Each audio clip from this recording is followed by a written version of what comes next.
Good morning, good afternoon, dear experts, dear participants. With a little bit of a delay, a warm welcome to all of you and thank you for joining our session on scaling up sustainable trade. This session is organized jointly by the United Nations Economic Commission for Europe, UNECE, Adam Smith International, the Hoffman Center for Sustainable Resource Economy at Chatham House, and the World Wildlife Fund, WWF-UK. Myself, I'm Elisabeth Türk. I'm the Director of the Economic Cooperation and Trade Division at UNECE. UNECE is one of the UN's 5 regional commissions. We have 56 member states on 3 continents, North America, Europe, Asia, notably Central Asia, and 17 beneficiary countries, our program countries, with economies in transition. I'm very pleased to moderate today's session about strategies, policies, and technologies to scale up sustainability in production and value chains. Before we start, I'd like to thank the Geneva Trade Platform team. They've really done an excellent job and they are also wonderful troubleshooters as we experience right now. I would also like to thank IISD for having led the work on the sustainability pillar of the Geneva Trade Week. I'm extremely pleased to see such a strong sustainability pillar in this week. And I'm confident that this helps us move further towards mainstreaming sustainability into the trade discourse and into trade policy making more general. So I think all of this will have a real impact. Today's session will look at a key topic in global trade. For years, researchers, think tanks, IGOs, the trade, but also investment negotiators, they have analyzed, discussed, and debated the transformation of international production and the expansion of global value chains. I remember already in 2013 in UNCTAD, the World Investment Report. This report looked at global value chains and how they are managed by transnational corporations, and UNCTAD calculated that 80% of global trade is managed trade under GVCs by transnational corporations. In 2013, UNCTAD flagged the development contribution of GVCs, but they also pointed to the risks that GVCs can bring. More recently, there has been much talk about the risks in supply chains, and particularly in global supply chains. And COVID-19 has brought to light the risks, the challenges in the functioning of these supply chains. We have seen, and in fact, we have experienced firsthand how supply chains got disrupted, and this included supply chains in international and essential goods.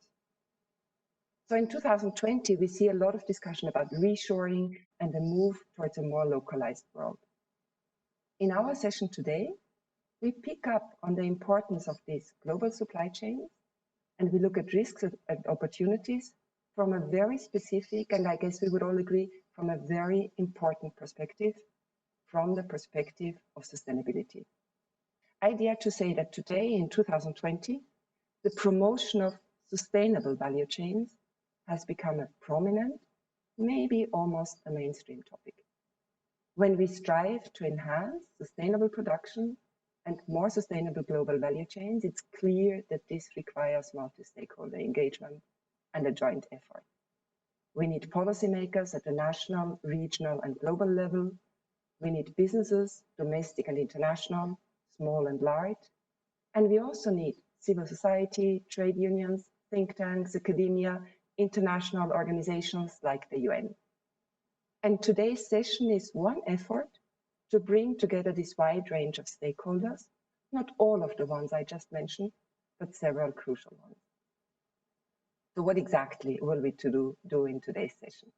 We will discuss how to make production and supply chains more sustainable, how to scale up sustainable trade, and we look specifically at what are the strategies, the policies, and also the technologies that are needed for more sustainable production and value chain.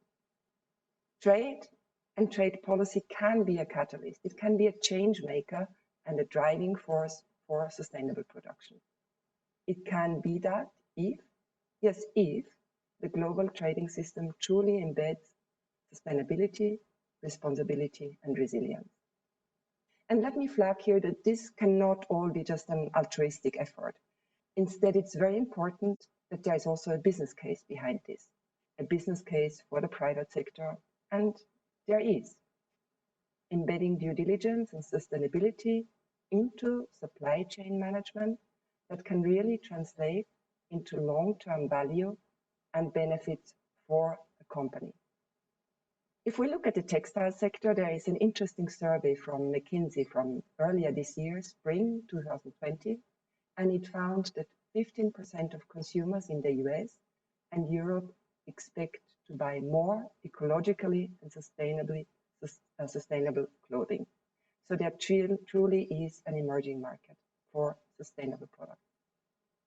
In this regard, we have to ensure that this business case not only exists for well-established brands in developed countries, brands who sell to the consumer market, but there also needs to be a business case for the suppliers, for the SMEs that are located in developing countries and also in countries with economies in transition.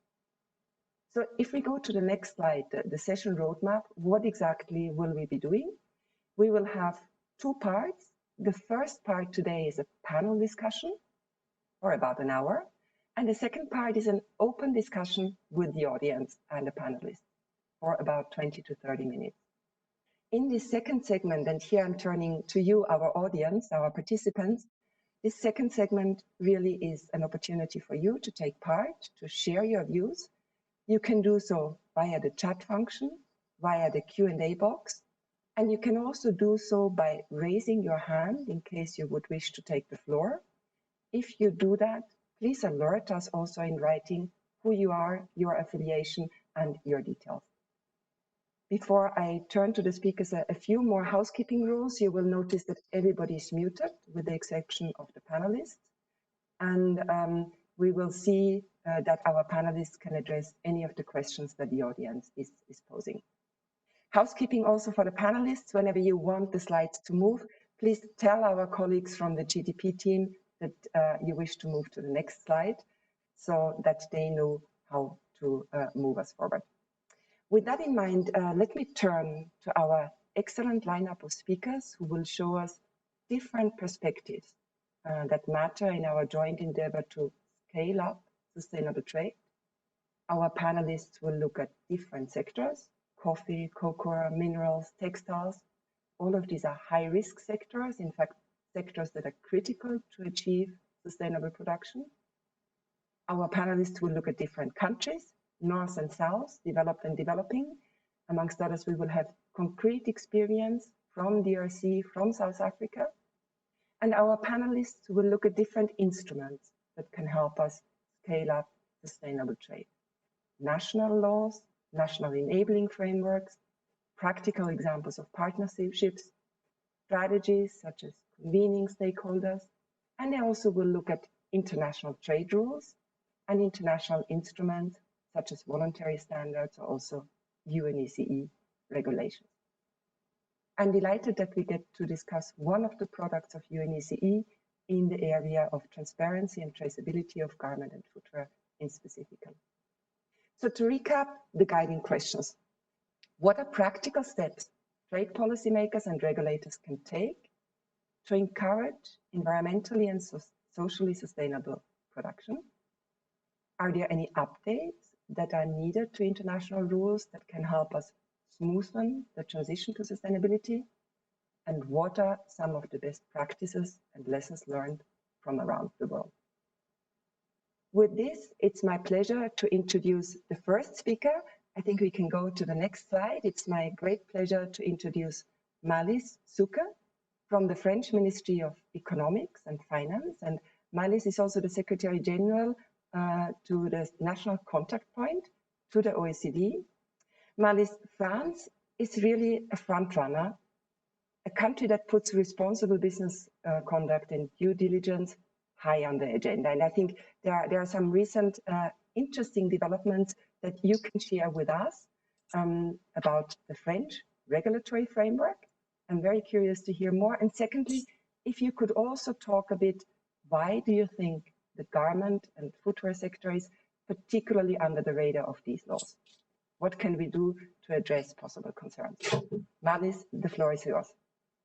Thank you very much, Elizabeth. I hope that you can hear me well. I would like to warmly thank you for the invitation and letting me the opportunity to participate to that very relevant workshop today. When we are in a fast-changing policy landscape for due diligence, that is a way to achieve sustainability and also in the middle of COVID-19 pandemic crisis. Maybe a few words, the why due diligence and transparency, traceability matter for sustainable trade. Sustainable trade is the objective we all pursue, and we have a lot of tools to achieve that. We remember Rana Plaza collapse and the victims, and you just mentioned the garment sector. It raises issues like where and how our clothes are made, and this brought the French NCP and then the OECD to elaborate an international standards for responsible business conduct and due diligence in the garment and footwear sector. We know that globalization is having a huge impact on environmental. We have environmental impact on people, planet, societies, and there, as you mentioned, the garment industry is very important. We also have the COVID-19 crisis. Now, in this context and the objective of sustainable trade, France, as a country, as a government, can be seen as a front-runner country, putting due diligence and sustainability high on the agenda. And it's not only through the NCP report on Rana Plaza, it's because we have developed a strong legal framework to support due diligence. We have, you mentioned the French due diligence law that was passed in 2017 and requires large multinational companies to implement a due vigilance plan. This plan must entail risk assessment and supply chains mapping. The plan must be made public. The law is notably around transparency and traceability of global supply chain, which we will discuss today. We also have a new law passed this year that is an anti-waste and circular economy law, which requires, among others, transparency for the consumer with the objective to adopt social and environmental labeling. And this plays also a key role for sustainable trade. The garment sector is very much concerned by this law, where we have the objective to promote responsible consumption from citizens. We also have a sector strategy, notably one for the fashion and luxury sector, that is a strategic contract that entails elements for traceability, recycling, circular economy, and this is also contributed to build a more resilient and more responsible luxury and fashion sector. Now we have, since some months ago, in May 2020, France and the Netherlands issued a non-paper calling for more sustainable EU trade policy. And this is really the topic that is discussed at the Geneva Trade Week. This non-paper, which is a public document, is focusing on six priority areas, and I would like to focus on 4 topics.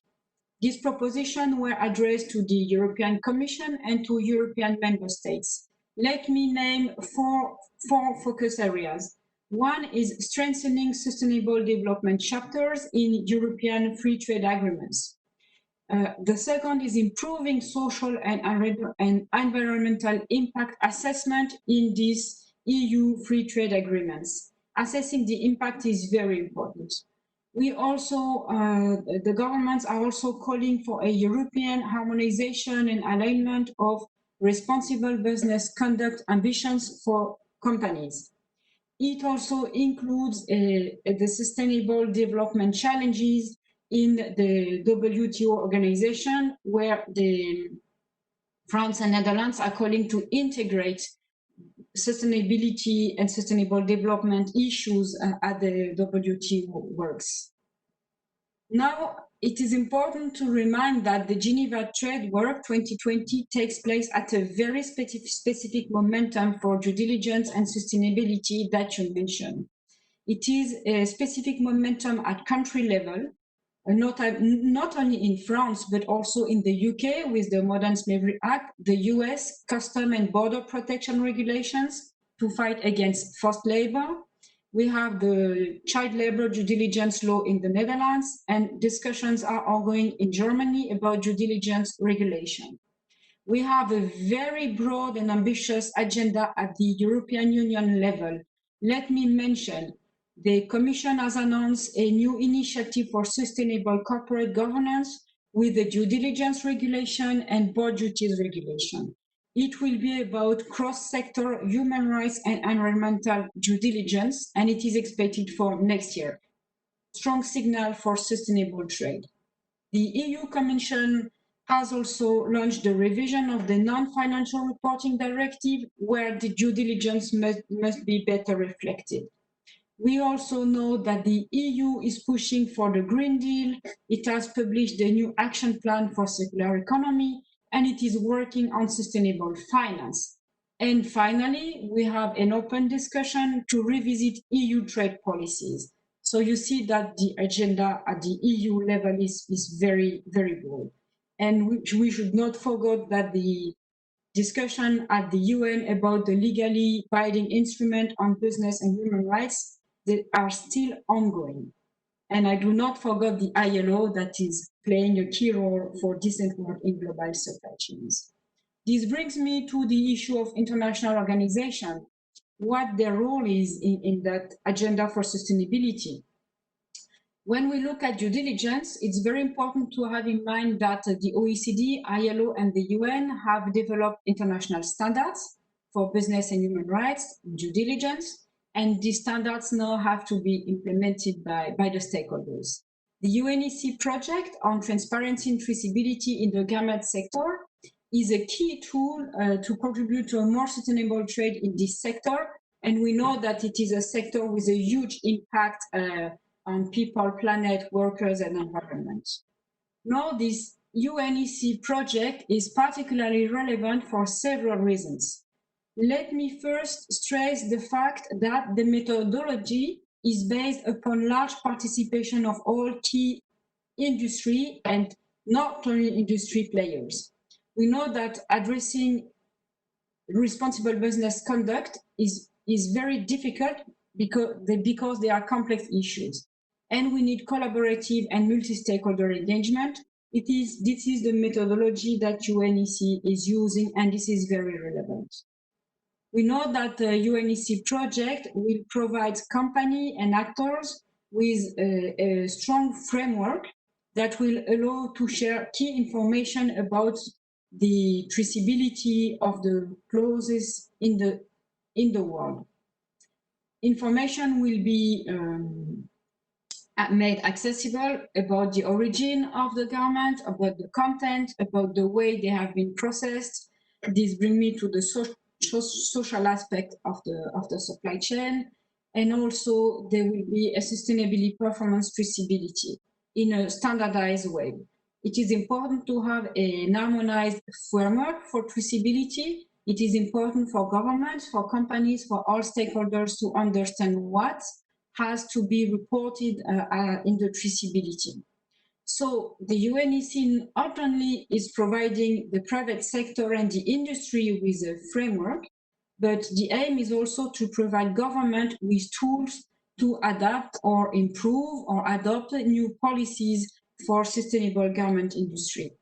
And we are hopeful that the recommendation and the project will be finalized in 2021.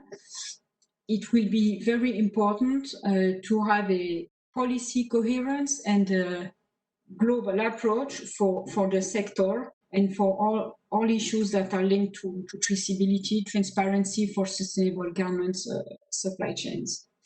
I would just add 2 words in the next slide, please, that is about COVID, where when we are discussing the garment industry, but not only the garment industry, we have also the COVID-19 context, and the OECD and the French NCP issued a recommendation to stakeholders to please still keep in mind responsible business conduct when addressing COVID-19 impacts at corporate level, but also at governmental level. And it is a challenge for all recovery packages that are being designed by many, many governments. I would like to thank you, and we'll be ready to answer any questions Elizabeth or the audience may have. Thank you, Elizabeth. Thank you, Malis. This was amazingly informative, and it really very nicely set the scene. You showed us how the landscape on due diligence is changing fast, the policies at the national level, particularly the example of France. You also highlighted all the efforts at the regional level in the EU. And thank you for flagging the non-paper. That maybe provides a very nice link to some of the subsequent presentations where we talk about possible change in the trade rules. Thank you also for explaining the importance of traceability and transparency and shedding some light on what is happening in UNECE here.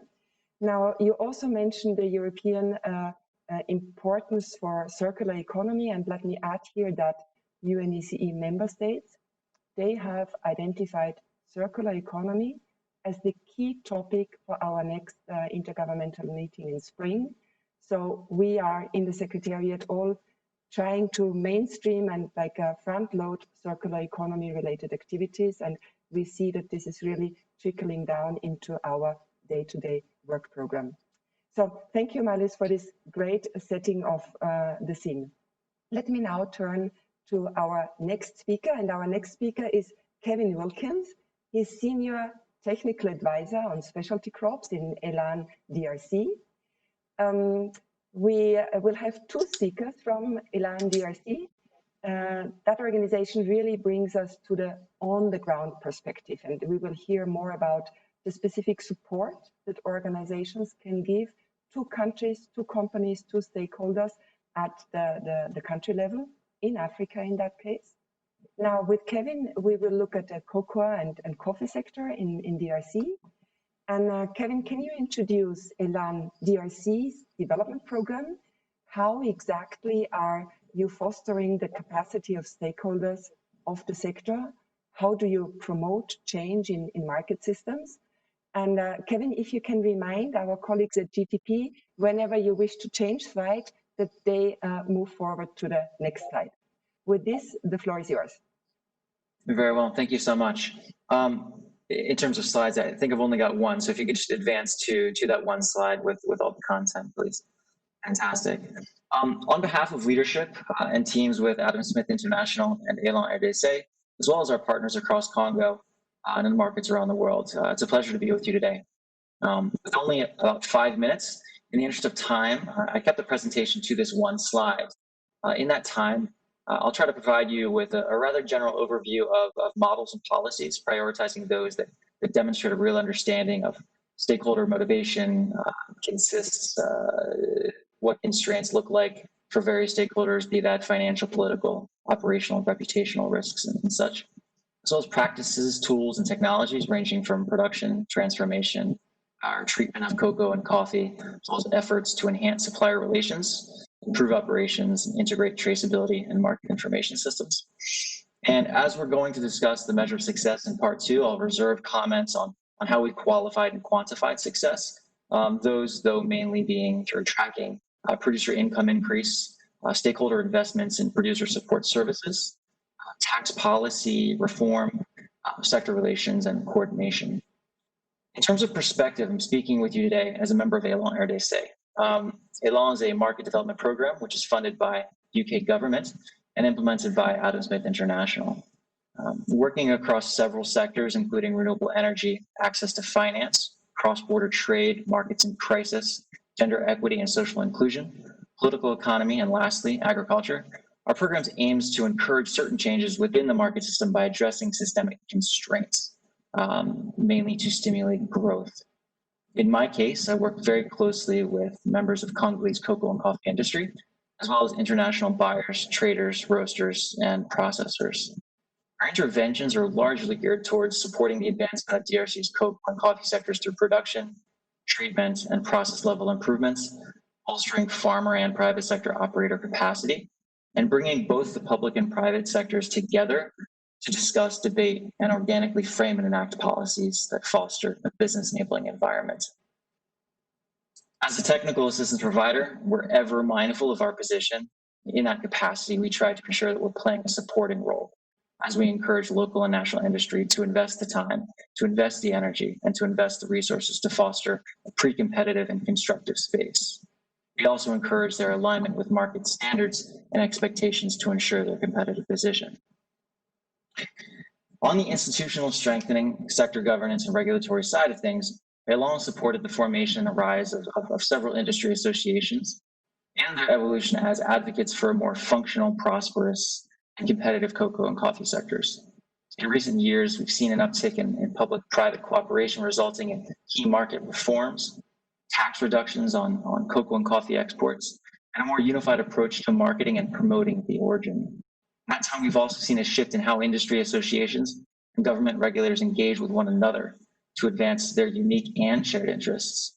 And in doing so, they've nurtured a constructive relations and an environment that encourages competition, but also sees improvements and advancements at every level. In our experience, we've seen the rise of association of cocoa and coffee exporters, another association of Congolese women, representing those Congolese women throughout the Congolese coffee and cocoa sectors. And as a group, this group in particular, IFCA, was recently awarded their charter to become the Congolese chapter of the International Women's Coffee Alliance. So industry associations have certainly found their role in advocating for a more competitive environment. Concerning industry's adaptation to market standards and preferences and their transition to sustainability, in our experience, we've seen the greatest level of success in models that prioritize the expansion of smallholder farmer support services, including extension, certification, pre-crop financing, advancing market access, and more. Those that promote and incentivize industry to invest in sustainable practices, understanding the bottom line, and those that are grounded in reality, essentially those that demonstrate a real understanding of what stakeholder motivation constraints look like. Some examples include an increase in exporter-led investments in the provision of smallholder farmer extension and support services, the proliferation of certification schemes. We've also seen a rise in investment targeting the treatment and transformation processes. In this case, investments in cocoa fermentation units, coffee washing stations, and centralized collection points. In recent years, we've also appreciated the more intentional focus on stakeholders investing in advancing the state of gender equity and social inclusion along the coffee and cocoa supply chains, ensuring that everyone has equal voice. Similarly, we've seen an increase in the use and application of tools and technology to bolster efficiency, accountability, and differentiation. One example here on the technology side includes an exporter who invested in traceability systems as a point of difference, as well as a measure of transparency. Taking this a step further, we saw a partner link their traceability system to a consumer-facing point-of-sale tool, allow the consumer in the coffee shop to learn more about the producers behind their coffee and tip the farmer in the same transaction. This was exciting for us as it really kind of brought traceability systems to life. Regarding tools, we've seen a strong push to increase awareness of consumer market regulations, expectations, and preferences by equipping Congolese stakeholders with a series of tools and reference points geared towards standardizing best practices to improve interactions with buyers around the world. This also improves just general market awareness, visibility, marketing prowess, and capacity to engage.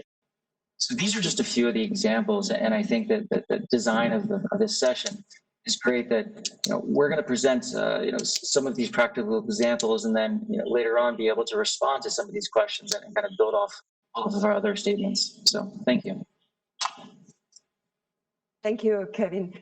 Impressive to see what Elan DRC is doing, and thank you for explaining how concretely you promote change in market systems. You've talked about how you work with farmers, the private sector, also women, and you flagged already or referred to some of the key themes of this session, market standards, certification.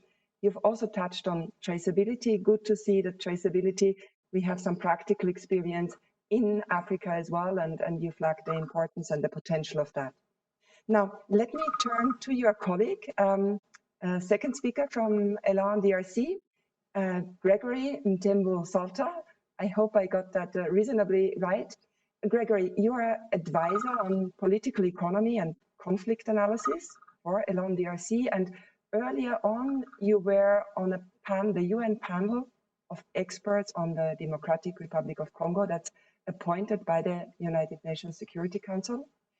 Gregory, I understand you will look at another value chain. We are moving to mining, and tell us about some of the key concerns from an environmental, social, ethical perspective in the mining sector, and tell us what Elon DRC is doing in that regard. How can you help? The floor is yours. All right, thank you. I hope everyone can hear me okay.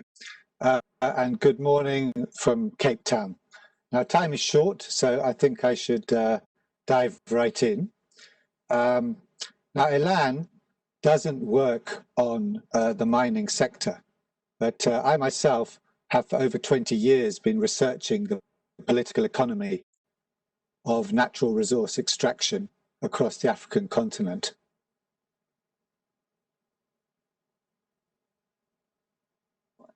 Gregory, now we lost you acoustically.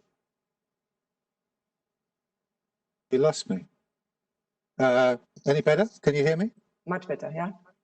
Much better. Okay, maybe it's the microphone not. So my first point is there's no such thing as sustainable mining. No one is growing any copper, any cobalt, lithium, silver or gold anymore, more's the pity. So to use the phrase sustainable mining is really greenwashing.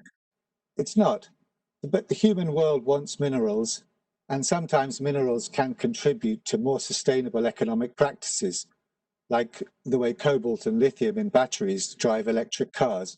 But let's not greenwash. What we're really talking about in extractives is mitigating unsustainability. Now that's a worthwhile thing to be doing, and in the context of this discussion, I think that's what's relevant in mining. So here's some suggestions to move this forward. First, let's empower civil society and journalists, particularly in countries with extractive industries, with the skills to understand extractives contracts. The Carter Center, which is a foundation established by former US President Jimmy Carter, did this in Lubumbashi, Katanga in Congo for many years. And today, NGOs are experts in mining contracts, and they've been able to hold the Congolese government to account, discouraging it from signing contracts that yield short-term financial benefits for the signatories and long-term losses for the country. My second suggestion is that we need legislation everywhere requiring the identification of beneficial ownership for companies and trusts. Across the African continent, mining permits, so many mining permits are held fully or jointly by obscure companies whose shareholders turn out to be trusts. The trusts are registered in the BVI, and several layers later, it's impossible to work out who really owns them. That's how political elites hide their corrupt deals with often very respectable international mining companies to the detriment of their country's interests. Now, the UK, whose financial sector plays a crucial enabling role in these shenanigans, has introduced legislation in this direction, but so far it lacks teeth. It's a start, though, and we need further movement. As Ms. Masouk could comment about France's efforts in this regard. Third point, we need a better understanding of the interplay between large-scale and artisanal mining. In South Africa, where I live, artisanal miners, known as zama-zamas, are criminalized and hide away in their thousands in disused industrial mine shafts, their output sold through organized crime networks. Meanwhile, the South African government intones the inviolability of South African property rights and promises every year that the zama-zama problem will be over by Christmas. But it never will be. In Congo, the government officially recognizes small-scale artisanal miners and has a special government agency to work with them, even in sites where the miners are not legally present. Now, true, the agency engages in a bit of illegal rent-seeking of its own, but it's better than just insisting property rights are sacrosanct and criminalizing artisanals. And corporates should come to the party too. Rather than just trying to evict artisanals from their permits, why not guarantee to buy their output in return for their observing environmental and human rights standards monitored by a local NGO? A quick point about traceability systems and due diligence that was brought up earlier. In 2008, I was on the UN group of experts for Congo that first recommended that companies sourcing minerals from conflict areas do due diligence. And this recommendation was adopted in a subsequent UN resolution. In 2010, I wrote the UN group of experts due diligence guidance for companies, working with the OECD, which has done a fantastic job driving this process. It's led to real progress, especially in the so-called 3 Ts, that's tin, tantalum and tungsten. But the existing traceability schemes lack a real mechanism to capture the narratives on the ground and too often produce sanitized, number-heavy results. 1 is good, 2 is not so good, that often miss and disguise the real dynamics. Thorough due diligence always includes a need for on-the-ground research by people who know how to do it. Tags do not talk. Now, my final point concerns gold.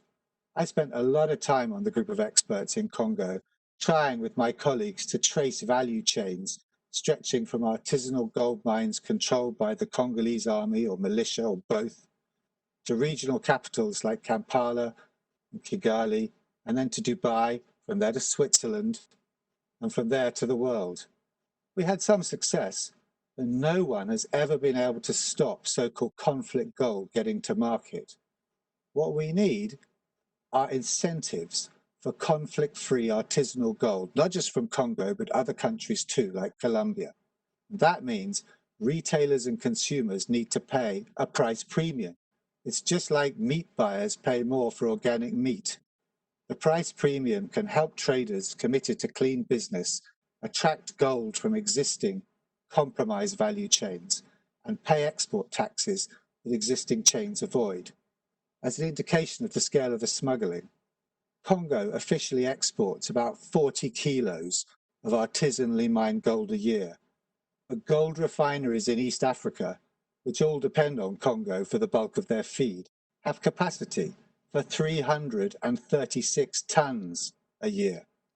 So in sum, let's mitigate unsustainability in mining by empowering civil society and contract law, requiring beneficial ownership, exploring new ways for ASM and LSM to relate, by making sure that our due diligence systems really do due diligence and accepting the need to pay more for conflict-free artisanal gold. Thank you. Gregory, thank you for that very powerful intervention, and also you brilliantly summed it up. Basically, you put very much things into perspective, saying that there is no such thing as sustainable mining. All we can do is mitigate the negative impacts, and very nicely how you referred to the importance of empowering civil society. Also on the legal side, the issue of investment mining contracts truly is a very important and still very obscure one. You referred to the importance of having clarity on the ownership structure of these mining initiatives and investors.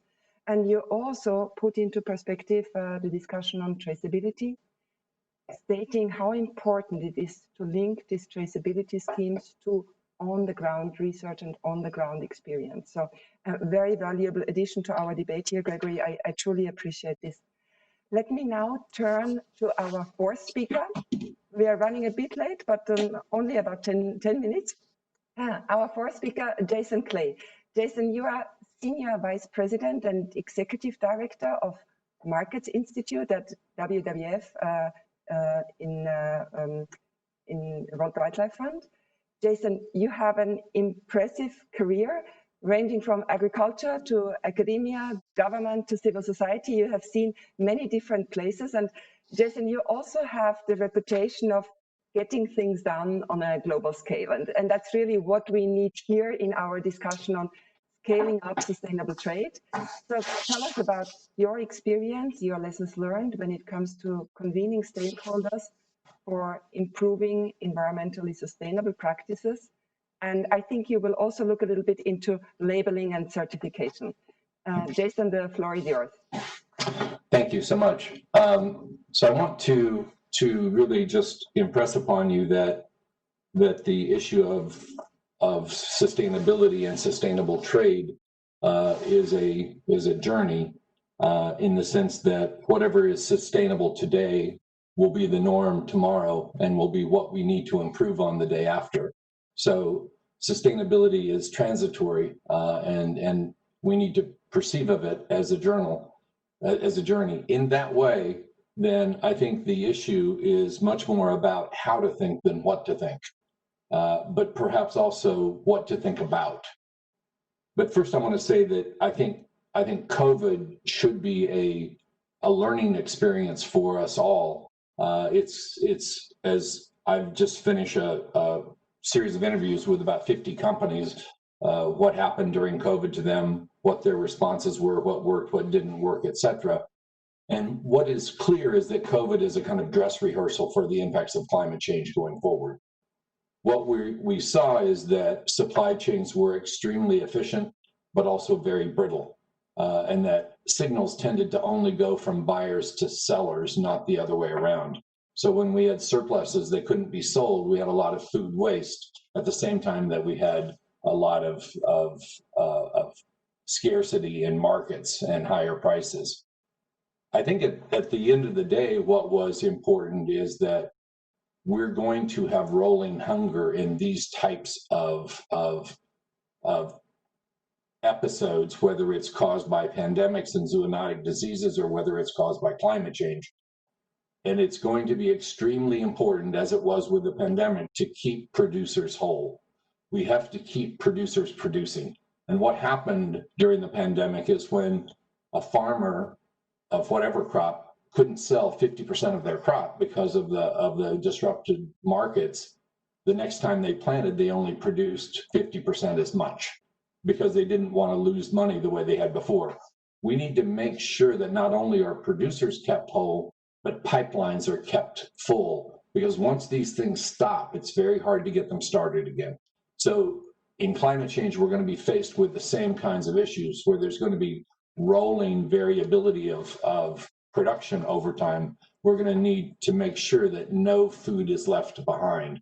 We're talking about green finance and bonds and things. Let's talk about creating a food bond where we can actually buy surplus food and make it shelf stable so it's available for other parts of the world wherever it's going to be needed, whether it's milk solids or dehydrated vegetables or grains or whatever. And incidentally, since 20 to 30% of global containers aren't being used, let's use that to store this food. I mean, we need to take advantage of stranded assets during crises like this and repurpose them for higher and better use. But this issue of keeping producers whole, I think, started to come up long before the pandemic. About a year ago, I started hearing companies say that they don't believe that the people that they buy their raw materials from are making a decent living. They're concerned about that. They don't think that the commodity trading system is actually making producers viable. And they're losing too many, especially small farmer dominated crops and especially tree crops like coffee or cocoa or even palm oil in different parts of the world. So what we're seeing is more and more interest in looking at different business models, at ways to decommodify production. If you just take coffee, for example, producers in Brazil get about 85 to 90% of the export price of coffee. In Colombia and Central America, it's about 60%. In West Africa, it can be 40% or less. They're all producing the same crop. They have different flavor profiles, etc. But what companies are now beginning to think is that we have to figure out what the cost of production and what a livable wage would be depending on the geography, and make the prices based on that, not some kind of interchangeable commodity price. And so we're seeing that move around decommodification, I think, starting to move forward. One thing that has struck me as significant, I started picking up little bits of information and insights about this 10 years ago, and 5 years ago began to actually systematically start collecting information, and that is the degree to which illegality is involved in food production and trade globally. And so we started looking at a few dozen commodities and many different countries And what we found, kind of anecdotally, but if you look at access to resources, social issues around labor, other laws about how resources can be used or not, fraud and corruption, it appears that about 50% of globally traded food is not produced legally in the country of origin. And this is also associated with some of the biggest environmental impacts, whether it's deforestation in Brazil, where in the Amazon, 2% of properties represent 62% of deforestation, and it's illegal. 80% of the deforestation in Brazil is illegal. It's similar with overfishing with small fisheries, pelagic fisheries in Southeast Asia, where slave labor has become, and bonded labor has become very important. This raises an issue that when the resource base becomes so degraded that you can't actually pay labor and make a profit, and that's what these boat owners are doing. They're attempting to avoid wages in order to make a living on an ever shrinking fishery that has been overfished for decades. It's very similar with cocoa production in West Africa, where producers are making 50, 60, 70, 80 cents a day between Cote d'Ivoire and Ghana. What can you afford to pay labor if that's your own income? Why is it, do you think, we're moving towards more illegal immigrant labor and child labor? These are the kinds of resource degradation and some of these human rights and labor violations kind of go hand in hand. But I think we also need to get our arms around where the opportunities are to reduce impacts and also to increase overall production and trade in the global food system. And what I've come to see, and we're doing some research on this right now with 10 different commodities, but what it looks like is that the bottom 25% of producers, from an efficiency point of view, produce about 50% of the impacts that we want to reduce for any commodity, but only produce about 10% of the commodity. So they are quite important from an impact point of view, but not important from a production point of view. So if we want to increase production and reduce impacts, why do we work with the best producers? We need to be working on the other end. We need to be working with the worst producers. We need to get the average production much more improved, or find a way that they can make a living that's more rewarding and that has a better chance of getting their children into the 21st century. We know that ag and food in general is very related to climate change. It's both a source of emissions and a potential sink for emissions. It's one of the few sectors that has that role.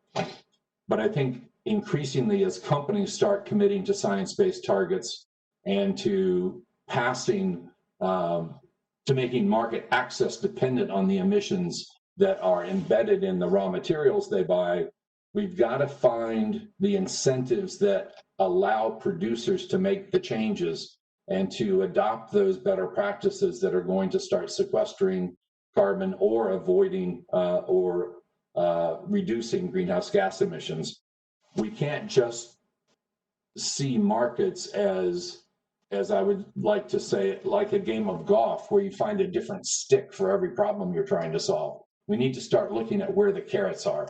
What can we do that's going to incentivize producers to actually make the changes because they benefit from it? So can food companies start buying avoided or sequestered carbon from the same people that they buy the commodities from? Can we buy carbon and commodities at the same time? Those are issues that we need to start linking, and it's going to happen through trade and probably the use of long-term contracts, which will make the relationships between the buyers and the sellers more resilient over time, so producers can invest in longer-term solutions. I think what's striking to me as somebody who's been looking at the globe for some time is that we can't leave Asia out of the discussion. Whatever happens in the US and Europe is less consequential every day to the global markets.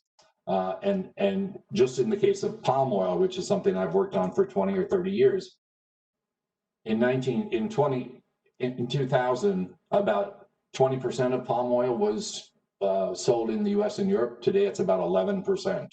The impact of those markets are just not what they used to be. And so we've got to figure out how to bring Asia in through efficiency that makes sense economically, through this carbon lens, through some other ways to get them involved. And I think it means that at the global level, we have to really look at the WTO. Right now, countries are not supposed to discriminate based on ppm, on how something is produced or processed.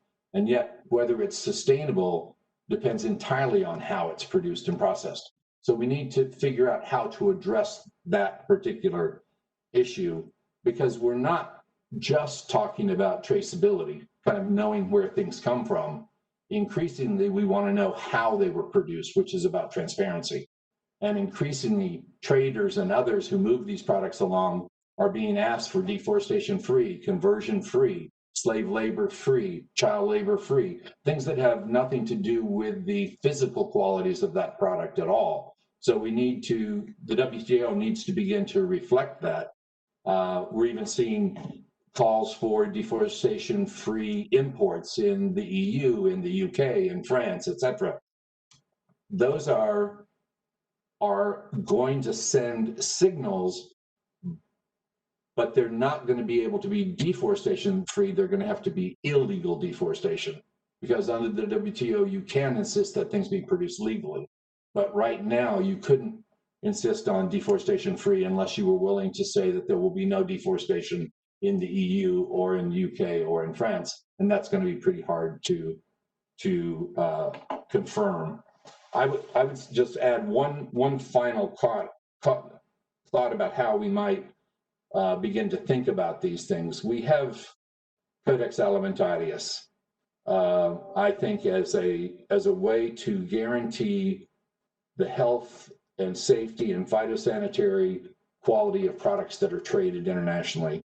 It started with awareness about the problems in the food industry in the early 1900s.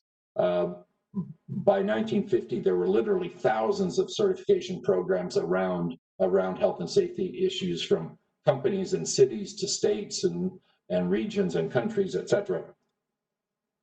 Why don't we consider, now that we've had 50 years of certification and standard setting in the environmental space, why don't we consider a Codex Planetarius, where we identify the 4 or 5 or 6 key environmental impacts and put that into a global trade system to guarantee planetary health, not just human health?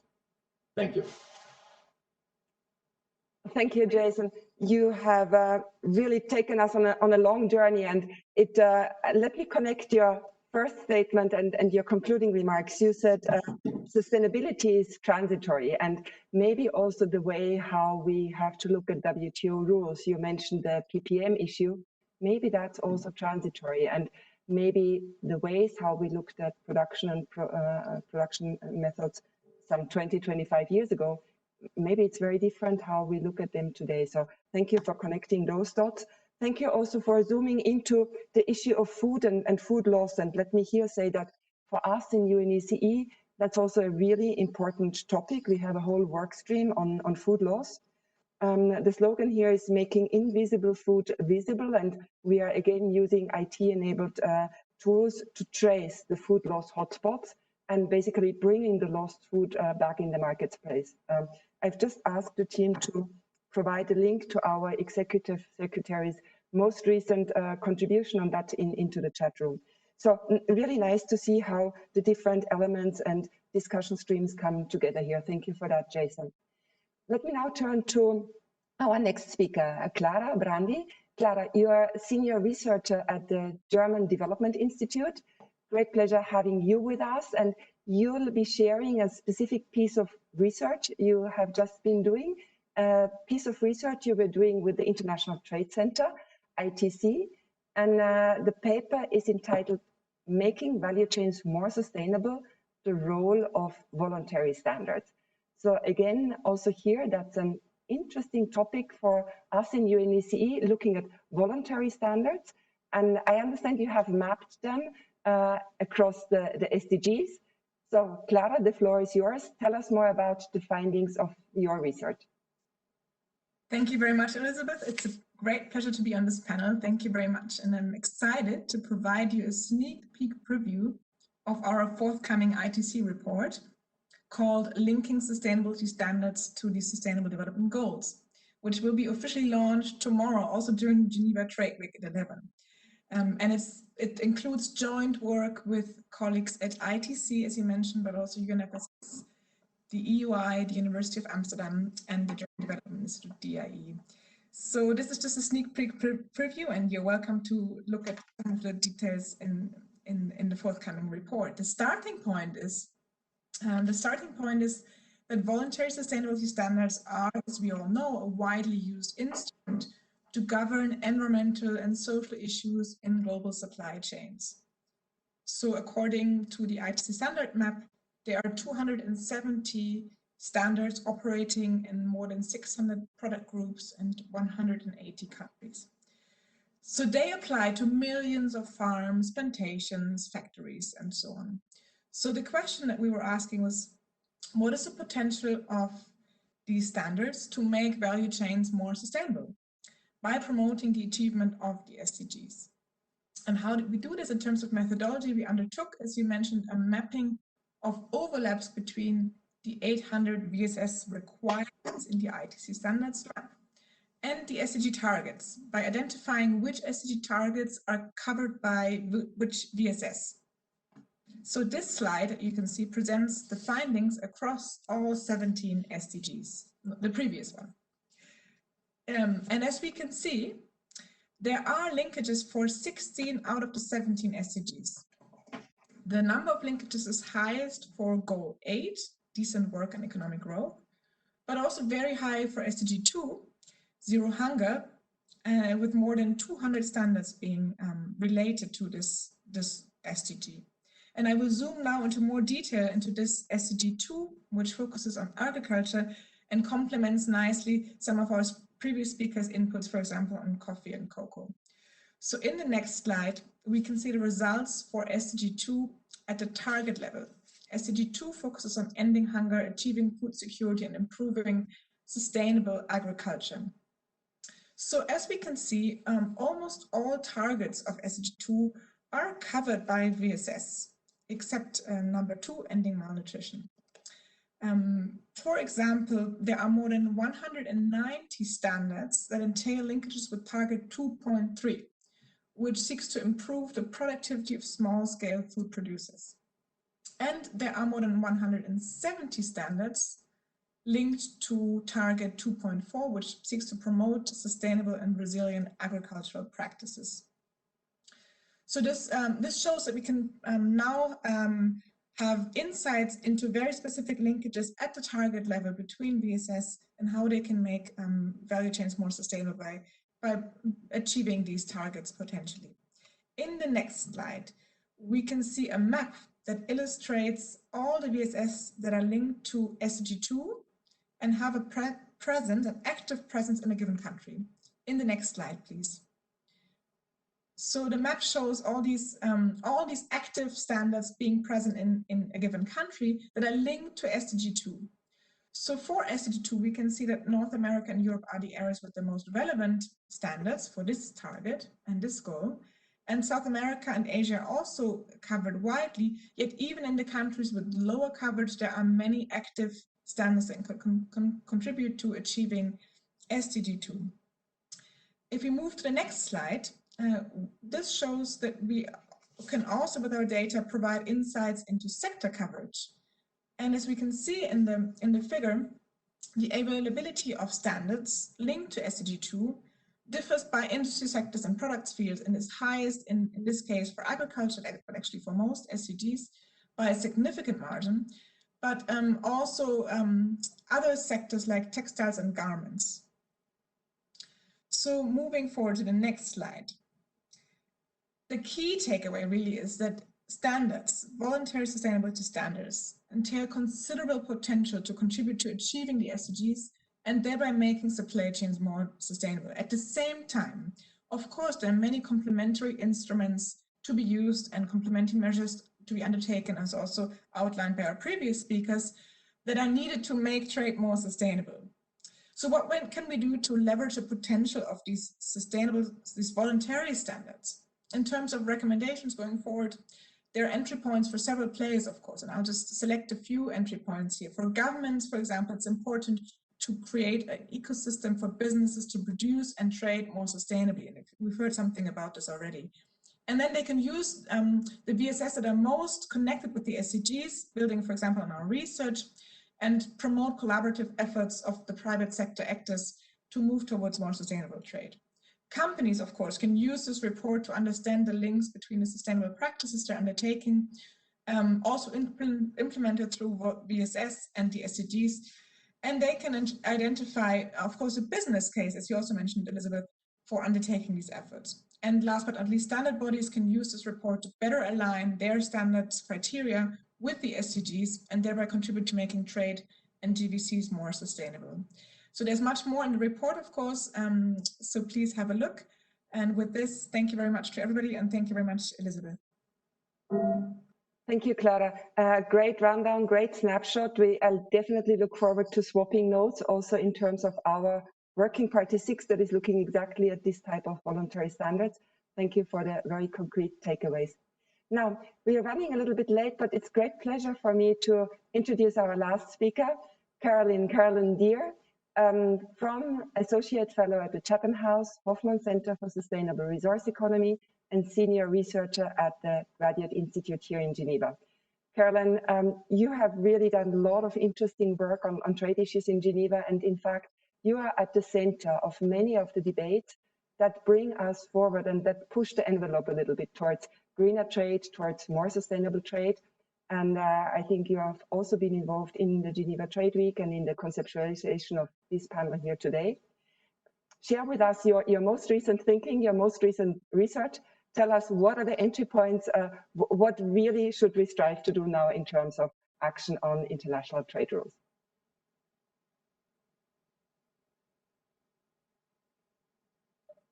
And unmute yourself. Yeah, great. Thank you very much, Elizabeth, and good afternoon, everyone. I shall try to be brief, as I know we're running a little late on the panel. So my comments will zoom out to the question of what a proactive and forward-looking international trade policy agenda could look like for scaling up sustainable trade and supporting more environmentally sustainable production. I'm a little thrown off because I mean some of the excellent examples from the ground and the practical efforts seem a long way away from what I'm saying about this sort of international level policy agenda, but hopefully it will seem relevant. So just to begin, I think it's important to reflect on where we've come from in the policy discussion on trade and environmental sustainability. We've had over 30 years of discussion and there's been quite some tensions. As we look back, we can see there have been several narratives and these have sort of become layered over time. So at the beginning, we had the concern that trade and trade rules were antagonistic to environmental protection. We also had concern that efforts to address the environment in the trade context would be detrimental to the interests of developing countries. And then we had a narrative that trade and environmental protection could in fact be mutually supportive and that they could also support wider sustainable development goals. There was a lot of talk of win-win solutions.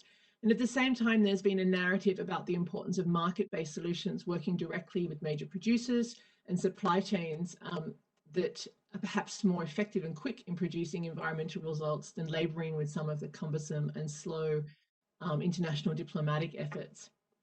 But so where are we now? So in my work with the Hoffman Center at Chatham House, I've argued that there are several developments that give an opportunity for a new phase of discussion on environment and trade. And I've called this an environment and trade 2.0 agenda. The first thing is there's no doubt we have an environmental emergency in terms of biodiversity and climate and pollution. We have the SDGs as a framework for action, and they explicitly call for action on more sustainable production and consumption. And we have SD17, which talks about trade as a means of implementation. We've also got a growing part of the business sector active on a range of sustainability initiatives. And in this respect, it's almost as though the trade policy arena is left behind by their main constituents, businesses out in front of trade policy rules on a lot of efforts to promote greater sustainability in their activities.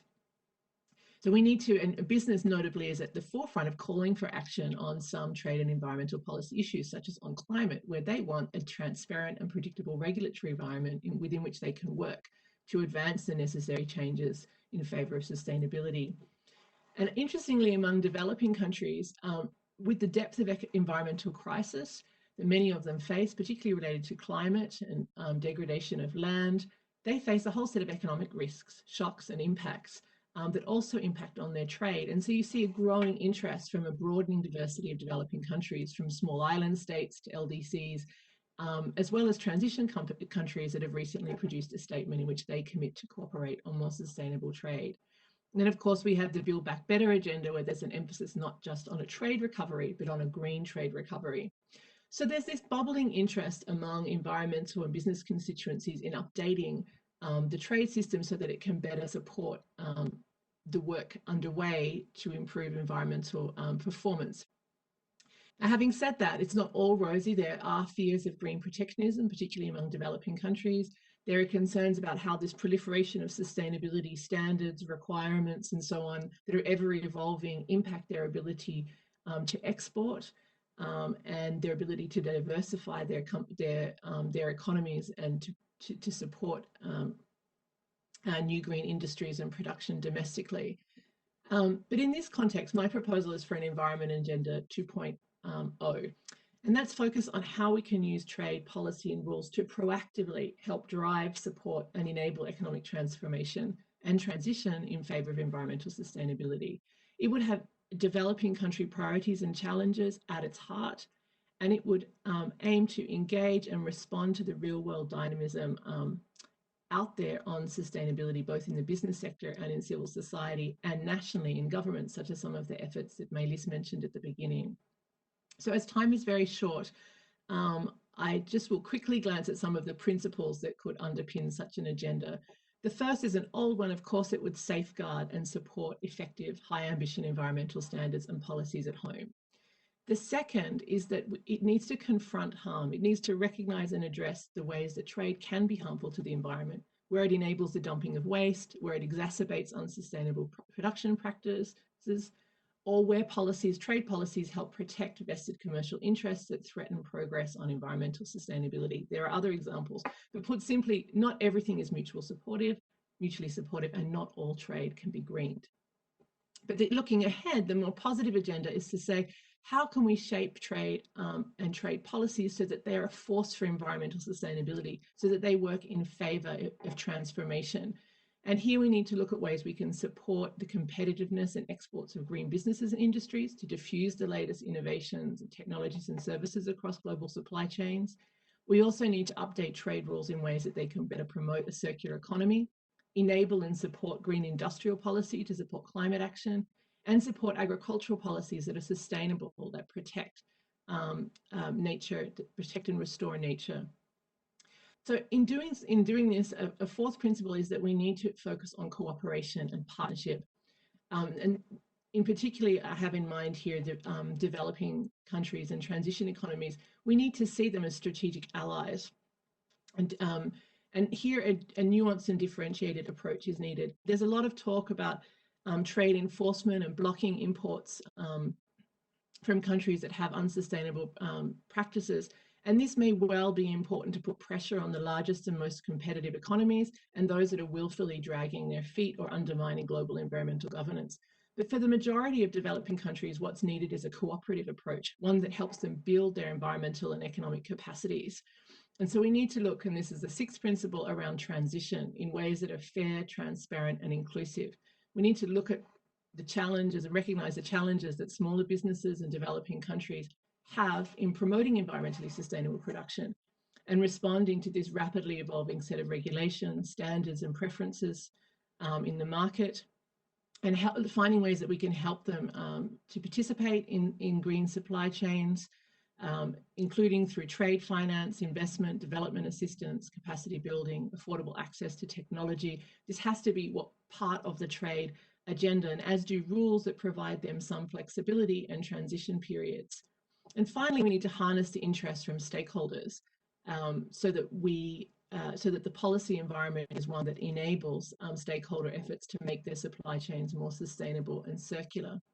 So I'll just quickly get to the end here, Lizzie, is that to foster this conversation and a re-engagement on trade and environmental sustainability, we need a multi-pronged approach. And the first is we have to start at the national level in terms of process.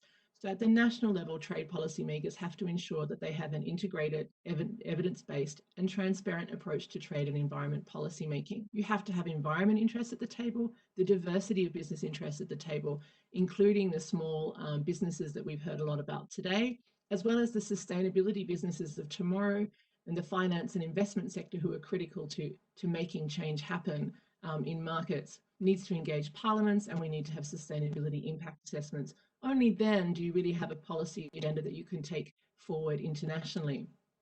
The second pathway is around national and regional action. We obviously need a robust national regulatory framework for the environment and also for environmental regulation and accountability for business. And I guess Melis has spoken about this earlier when she's been talking about their work around due diligence in supply chain management and corporate sustainability.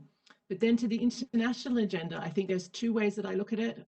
One is that there has to be a focus on dialogue and cooperation, not only on rules. So there's much that can be done around sharing of best practices and dialogue and transparency around all of these new evolving measures that are being taken around transparency, around voluntary standards, certification, and so on, so that developing countries in particular can be part of that process, and so that these standards that are developed are done so in a way that's fair and that actually helps build up the capacity of countries over time to meet them.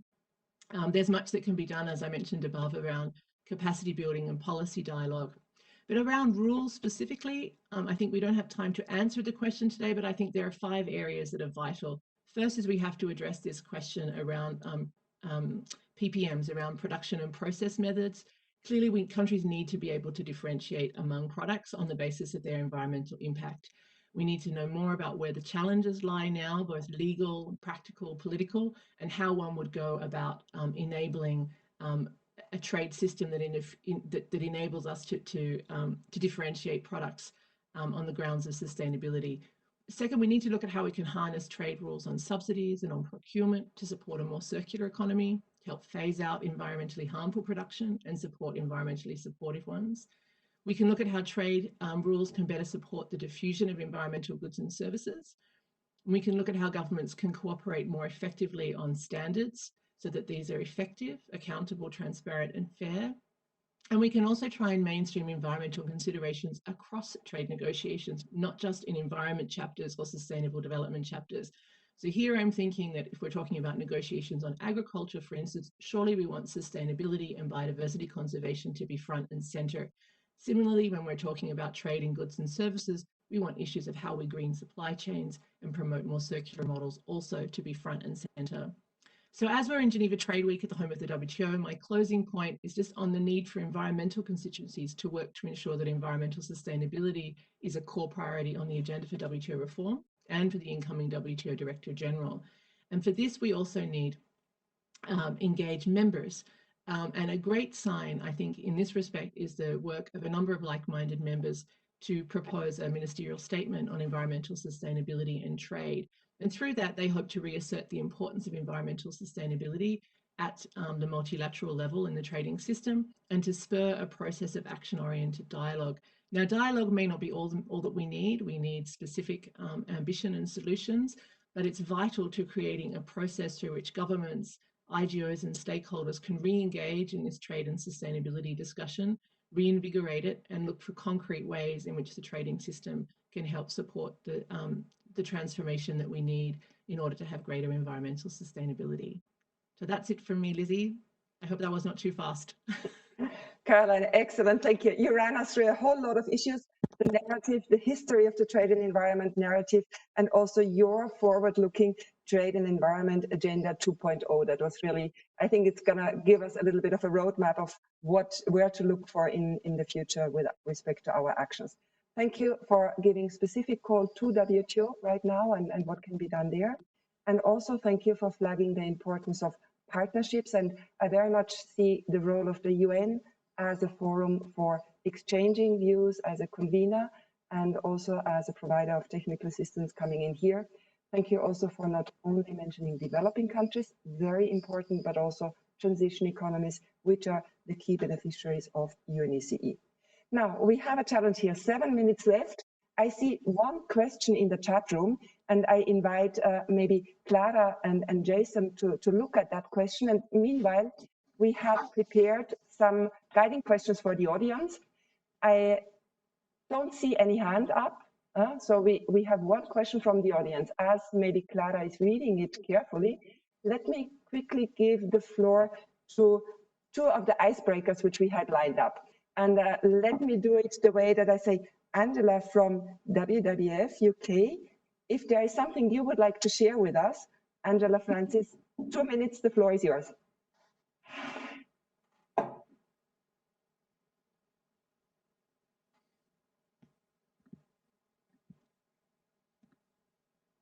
Let us see whether we have Angela here. If not, let me briefly turn to our second icebreaker. Do we have Maria Teresa from UNECE ready to take the floor? Maybe we have an IT. Yes, yes, okay. Elizabeth, hi, this is We have Maria Maria Teresa. Teresa from UNECE. Thank you very much for the opportunity to, let's say, break the ice. And I wanted to, let's say, link up to the first question and enabling role of innovation and advanced technologies to accelerate, let's say, the transition towards more sustainable trade partners. Definitely, let's say, advanced technologies like blockchain promise to play a significant role for advancing due diligence and sustainability in global value chains.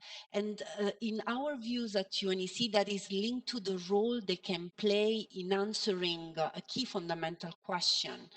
The question is if we as consumers, companies, or investors are in a position to take informed decisions for responsible production and consumptions, decisions that are based on trusted and reliable information. Value chains for the sectors we have covered today, mining, garment and footwear, agri-food, are global, complex, and fragmented. And even when data and information is available on the environmental and social risks and impacts, this actually is not really flowing through the supply chain, is not really passing from actor to actor along the value chain and going then to final consumers, investors, or other important actors.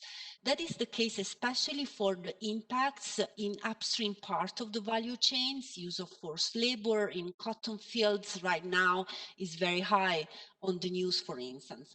So actors along the value chain need to have the same understanding of what sustainability is and a common framework for this data and information exchange. So at UNECE, with our UN Center for Trade Facilitation and Electronic Business, UNCFACT, we are actually working on this common understanding through the development of standards and tools to enable more traceability and transparency of value chains. And we are also looking at how advanced technologies like blockchain and innovations like digital markers can ensure the connection between physical and digital assets and guarantee, for instance, that the organic cotton, forced labor-free cotton in our t-shirts travel with certificates and inspection reports and is exchanged among actors in a cost-effective way, really to make sure that what we exchange physically is really connected with any certificates, inspection reports, or information that is attached to that physical asset, which is right now a challenge. These are the elements that we are currently building in a blockchain pilot project for the cotton value chain that we are implementing with a wide number of countries, developing and advanced economies right now, brands, manufacturers, farmer associations. The purpose is really to, let's say, put in place a blockchain solution and test such blockchain chain solution to advance due diligence and traceability in the cotton value chain. So really the focus right now is cotton, from the field to retail, with piloting partners, as I said, brands, manufacturers, cooperatives, certification bodies, really building on a partnership between all key actors in the cotton value chain, with countries like Egypt, Germany, Italy, Switzerland, and the UK. So in particular, our pilot intends to prove the possibility to increase connectivity and cost efficiency in exchanging data on origin, use of chemicals, for instance, compliance with due diligence requirements for the entire product journey. The pilot will run until spring 2021. We are right now in the implementation stage, and we plan actually, once we have developed the proof of concept, to go for a scalable solution for other pilots in the leather, linen, wool, synthetic value chains. And really the idea is to demonstrate how advanced technologies and innovation can have an important enabling role in advancing due diligence and sustainability in complex value chains. Thank you, Elizabeth, and I conclude it here. Thank you, Maria Teresa. Let me say, I'm really proud of that project we are having here in UNECE, and I look forward to also working with partners in the next month in this regard. Now, we have reached the end of our time. Clara, are you still with us? Would you like to say something on the question that is posed, or would you prefer taking it bilaterally via email? I can say one sentence because I think it's a good question. It points to the potentials, of course, of voluntary sustainability standards to making supply chains more sustainable, but also the limits. And one limit is market coverage, for example. So that's one limitation that hinders, of course, the more effective use of this instrument. And even in top covered products like coffee and cocoa, the market coverage only amounts to 25% of overall production. So yes, there's more potential to be untapped, and that's one of the candidates to be outlined. That's why I also mentioned that, of course, as previous speakers mentioned, we do complementary instruments and measures, and this was, I think, very well summarized also by Karen in her 2.0 agenda going forward. So there's much more to be done to create more sustainable, and I think this is a huge endeavor for all of us. Thank you, Clara, for this. So now we have gone beyond our time. 2 minutes to conclude. I think what we had here was a really rich sharing of experiences, and we heard so many different views, very different perspectives. We heard agreement that it's really important not only to promote sustainable trade, that's clear, but it was also drawn to our attention that we need to look at the potentially negative effects. We had some reality checks coming in here. Now, what we can see also in terms of timing is that there is need for more. Today, we scratched the surface for these very important topics. There is definitely need and scope to discuss more, to exchange more. I thank the Geneva Trade Platform for having provided us an opportunity to have this exchange here today. And I very much look forward to carrying this forward together with our co-organizers, together with the occasional follow-up with participants in the audience. It's an important topic. There is much to do, and we can make this a joint endeavor. So with this, thank you very much to the co-organizers, the speakers, Geneva Trade Platform, and our audience, and enjoy the rest of the Geneva Trade Week.